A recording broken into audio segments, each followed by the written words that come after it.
బ్రహ్మచర్యం చాలా గొప్పదని, బ్రహ్మచర్యం పాటిస్తే మనిషి మేధస్సు బాగా తయారవుతుందని, ఆరోగ్యం చక్కగా తయారవుతుందని, మనిషి చాలా ఆయుష్షు కలిగి ఉంటాడని ఎందరో చెప్పగా విన్నాను.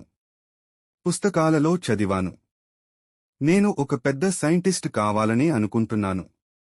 బ్రహ్మచర్యం పాటించి నా గాఢమైన కోరికని నిర్వహించుకోవాలని భావిస్తున్నాను. నేను తెలియని వయస్సులో హస్తప్రయోగం చేసేవాడిని. బ్రహ్మచర్యం పాటిస్తే మంచి జరుగుతుందని తెలుసుకున్నాక పంతంగా హస్తప్రయోగం మానేశాను.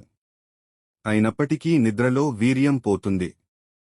మరి నిద్రలో వీర్యం పోతే నాలో శక్తి పోతున్నట్లే కదా.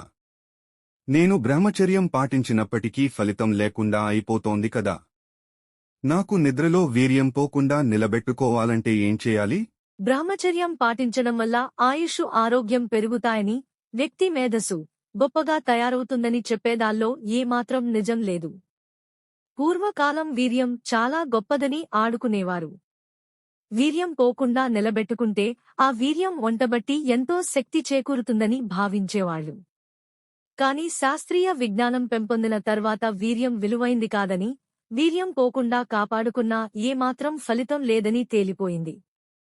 వీర్యం ఎంత పోయినప్పటికీ ఎటువంటి బలహీనత రాదు, అనారోగ్యం కలగదు, మేధస్సు తగ్గదు.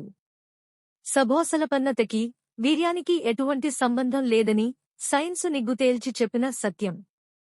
అందుకని మీరు వాస్తప్రయోగం మాననవసరం లేదు. నిద్రలో పోయే వీర్యం గురించి ఆలోచించనవసరం లేదు. నిర్భయంగా పెళ్లి చేసుకోండి. బ్రహ్మచర్యం అవసరం లేదు. మీకు గొప్ప సైంటిస్ట్ కావాలని ఉంది కనుక శ్రద్ధతో ఆ రంగంలో కృషి చేయండి.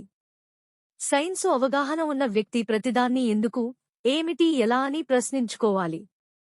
వీర్యం ఎలా తయారవుతుంది, అందులో ఏముంటుంది, అది వంట పట్టడం జరుగుతుందా, దాచుకోవడం కుదురుతుందా, దాచుకోవడం వల్ల ఫలితం ఉందా, అది పోవడం వల్ల నష్టం ఎలా జరుగుతుంది, ఇలా సైంటిఫిక్గా ప్రశ్నించుకోవడము, అర్థం చేసుకోవడం ఉంటే బ్రహ్మచర్యం అనేది, దాని గురించి చెప్పే లాభాలు అన్నీ అర్థంలేనివని తేలుతుంది.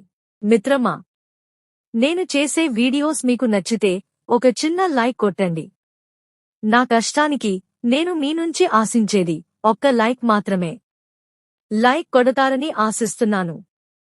సబ్స్క్రైబ్ చేసుకున్నందుకు ధన్యవాదాలు.